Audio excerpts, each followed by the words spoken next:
ہمارا مزاج ہی نہیں، طبیعت ہی نہیں، کہتے ہی نہیں، سچ بولتے ہی نہیں، کسی برے کو برا نہیں کہو گے تو برائی کیسے ختم ہوگی؟ برے کو برا نہیں کہو گے تو برائی کیسے ختم ہوگی؟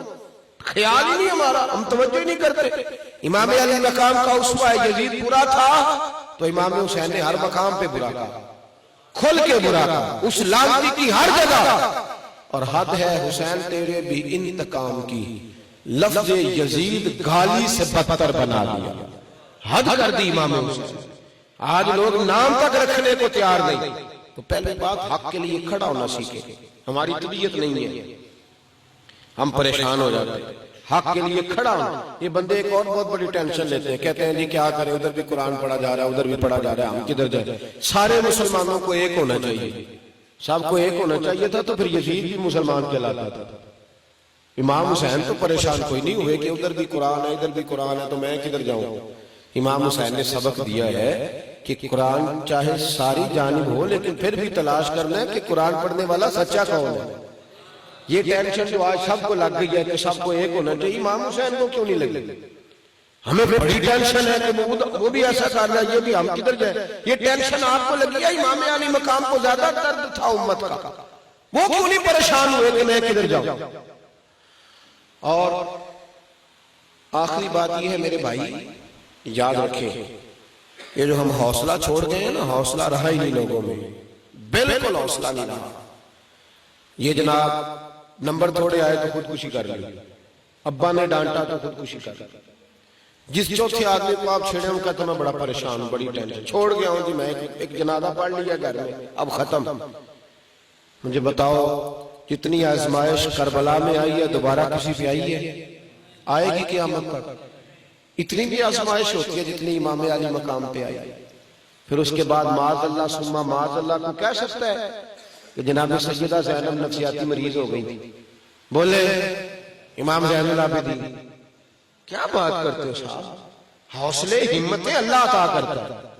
ہمارے یہاں تو ہر بندہ کہتا ہے۔ میں نے ایک بزرگ سے پوچھا تھوڑے دن پہلے، میں تیمارداری کرنے گیا، میں نے کہا بزرگ کو کیا ہوا؟ کہنے لگا باپ میں نے پریشانی ہے وڈیرا کر چھڑے۔ میں کہتا ڈی عمر کنی ہوگی؟ کہندے ہے کچھ 73 کو سال۔ تو میں کہہ اس عمر سے وڈیریاں ہی ہوگی دا پریشانیاں نہ بھی ہوں۔ تو مطلب بلا وجہ عجیب بات ہے نا جی، وہ ٹینشن میں بڑے رہے۔ او خدا کے بندے ٹینشن کیا مطلب ہے؟ ہر چیز طاری کر رہی ہے اپنے اوپر، ہر چیز۔ یہ طریقہ نہیں۔ سیدہ زینب رضی اللہ تعالیٰ عنہ وہ اگر یزید کے دربار میں خطبہ دیتی ہیں تو یزید کا سارا دربار کانپ جاتا ہے۔ اگر سیدہ زینب رضی اللہ تعالیٰ عنہ گھوڑے پہ بیٹھ کر کرتی ہیں تو سناٹا چھا جاتا ہے شام کے درباروں میں۔